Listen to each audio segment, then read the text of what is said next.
नमस्कार, मैं doctor Radhakrishna S2 adviser में आपका स्वागत करता हूं, आपका अभिनंदन करता हूं। बहुत सारे मित्र ज़मीन जायदाद का काम करते हैं। यदि आप भी उनमें से एक हैं कि आप ज़मीन जायदाद का काम करते हैं, भूमि को खरीदना बेचने का कार्य करते हैं, मकान बनाने का, रियल एस्टेट का काम करते हैं और ऐसे सब कामों में आपको परेशानी आती हैं। आप ज़मीन खरीदते हैं तो ज़मीन खरीदते ही आपको कई तरह की परेशानियों का सामना करना पड़ता है। आप मकान बनाने जाते हैं, कोई बिल्डिंग बनाने जाते हैं तो बिल्डिंग का काम अधूरा रह जाता है या फिर आपके पास पैसों की कमी पड़ जाती है। आप ज़मीन खरीदने जाते हैं तो उस ज़मीन में ही कोई विवाद पैदा हो जाता है, लड़ाई झगड़े शुरू हो जाते हैं, मुकदमेबाजी की शुरुआत हो जाती है। या फिर आप मकान बेचने जाते हैं तो मकान की पूरी कीमत आपको नहीं मिलती। आप भूमि बेचने जाते हो तो उसमें कोई ना कोई अड़चन, कोई ना कोई परेशानी खड़ी हो जाती है। समय के अनुसार ना तो आप बेच पाते हैं ना खरीद पाते हैं। तो ऐसे लोग जो ज़मीन जायदाद का काम करते हैं उनको एक बात समझ लेना चाहिए कि ऐसी परेशानियां तब खड़ी होती हैं जब उनकी जन्म कुंडली में मंगल पूरी तरह से प्रभाव नहीं दे पा रहे हों। मंगल की अशुभता के कारण, मंगल के दोष युक्त होने के कारण ऐसे ज़मीन जायदाद के कामों में उलझनें आती हैं। बहुत बार देखा गया है कि एक व्यक्ति मकान की शुरुआत करता है, लेकिन मकान की शुरुआत करते ही धन आगमन के स्रोत रुक जाते हैं। उसे उम्मीद होती है कि यहाँ से धन आएगा तो मकान को पूरी तरह से बना पाएगा और धन के अभाव के कारण मकान का काम अधूरा रह जाता है, लंबा खिंच जाता है। या फिर मजदूरों से, जो मकान की कंस्ट्रक्शन करने वाली लेबर होती है, उनसे झगड़ा की शुरुआत हो जाती है। मकान खड़े करते ही आसपास पड़ोसियों से संबंध बिगड़ जाते हैं, परिवार के संबंध में खटास आ जाती है या फिर किसी और तरह का कोर्ट कचहरी का मामला शुरू हो जाता है। ऐसी बहुत सारी स्थितियाँ निर्मित हो जाती हैं। तो इन सब के पीछे मंगल की अशुभता प्रमुख भूमिका निभाती है। मंगल यदि अशुभ भाव में है तो भी परेशानियाँ खड़ी होती हैं। मंगल दोष युक्त हैं तो भी जमीन जायदाद के कामों में विघ्न बाधाएं खड़ी होती हैं। यदि आप पैतृक संपत्ति में हक रखते हैं, यदि आपका मंगल प्रभावपूर्ण नहीं है तो भाइयों के साथ में विवाद शुरू हो जाता है। तो ऐसे लोग जो ज़मीन जायदाद का काम करते हैं, चाहे ज़मीन जायदाद का क्रय विक्रय का काम हो, ज़मीन पर बिल्डिंग बनाने का काम हो, मकान का निर्माण करने का काम हो, तो ऐसे लोगों को एक सिंदूरिया रंग का मूंगा जड़वा के अपनी उंगली में धारण कर लेना चाहिए।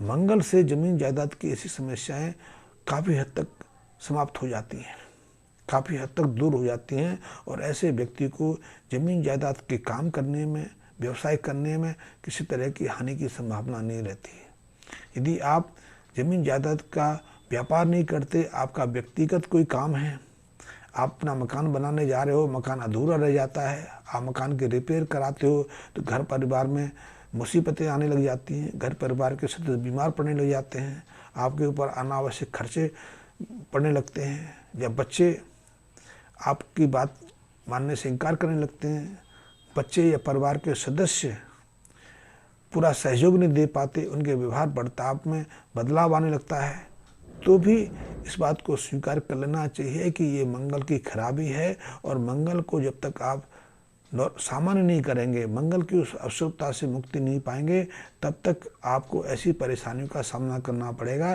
तब तक आपको सही सुख या सही मकान का सुख प्राप्त नहीं होगा। क्योंकि व्यक्ति मकान तो सुख के लिए बनाता है, शांति के लिए बनाता है, सुरक्षा के लिए बनाता है, लेकिन उस सुरक्षित स्थान पर आप शांतिपूर्वक कुछ समय व्यतीत नहीं कर पाएँ तो उस मकान की क्या उपयोगिता।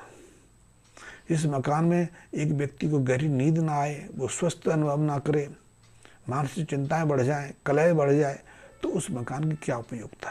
तो ऐसे में सबसे पहले ऐसे लोग जो मकान ज़मीन जायदाद का काम करते हैं, उन्हें समय रहते हुए एक सिंदूरी रंग का मूंगा या फिर वो लाल रक्तम रंग का मूंगा भी धारण कर सकते हैं। मूंगे को सोने की अंगूठी में जड़वा के आप अपने रिंग फिंगर में, आप अपने अनाम का उंगली में धारण कर सकते हैं। इससे ज़मीन जायदाद संबंधी बहुत सारी परेशानियां आपके जीवन से निकल जाती हैं। इसी तरह जो लोग सीमेंट का काम करते हैं, बिल्डिंग मटेरियल का काम करते हैं, फर्नीचर का काम करते हैं, सैनिटरी का काम करते हैं, यानी जो जो काम मंगल से संबंधित हैं या जिसमें शनि की भूमिका रहती है, ऐसे कामों को यदि वो करने जा रहे हैं तो उनको भी मंगल का मूंगा धारण करने से काफ़ी सहायता मिलती है। इसी तरह ये भी देखा गया है कि जो लोग मेडिकल के फील्ड में हैं, जो सर्जन हैं, जो सर्जरी का काम करते हैं, ऑपरेशन करते हैं, यदि वो समय रहते एक उपयुक्त वजन का शुद्ध लाल रंग का या सिंदूरी रंग का मूंगा सोने की अंगूठी में जड़वा के अपनी उंगली में धारण करें तो उन्हें यश और कीर्ति की प्राप्ति होती है।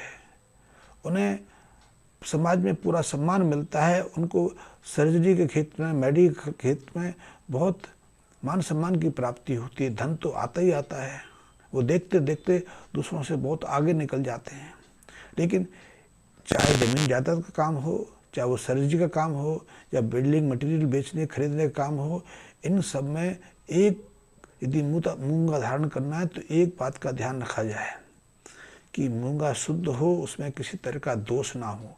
यदि दोष युक्त मूंगा आप धारण करेंगे तो उससे परेशानियां बढ़ेंगी, परेशानियों का समाधान नहीं होगा, परेशानियों का निपटारा नहीं होगा। तो ये बात हमें समझ लेनी चाहिए। लेकिन इन लोगों के लिए मूंगा के साथ में जो कैट आइस होता है, लहसुनिया कहते हैं, वो धारण करना भी बहुत उपयोगी हो जाता है, क्योंकि कैट आइस या लहसुनिया को केतु का रत्न माना गया है। इसे टाइगर्स आई भी कहा जाता है, टाइगर स्टोन भी कहा जाता है। और केतु का यदि सहयोग उपयुक्त समय पर प्राप्त हो जाए तो ऐसे कामों में बहुत शीघ्र सफलता प्राप्त होती है। शीघ्र उन समस्याओं से निपटारा हो जाता है जिसके को लेकर हम परेशान रहते हैं, हम चिंतित रहते हैं, जिसके कारण हमें नुकसान पर नुकसान उठाना पड़ता है। क्योंकि बहुत बार देखा गया है कि यदि आपकी जन्म कुंडली में मंगल की अशुभता है या केतु अशुभ बन के बैठे हैं, तो यदि आप अपनी ज़मीन, अपना मकान बेचने जाते हो तो आपको खरीदार नहीं मिलते हैं। खरीदार यदि प्रतिनिधि से मिल भी जाएं तो आपको अपनी ज़मीन का या मकान का उचित मूल्य नहीं मिलता है। आपको कम मूल्य में बेचना पड़ता है और खरीदने जाएं तो सस्ती चीज़ आपको महंगे में मिलती है, वहाँ भी आपको घाटा होता है। जबकि आप देखते हैं कि आपके आसपास दूसरे लोगों को आपसे दुगना मूल्य मिल जाता है।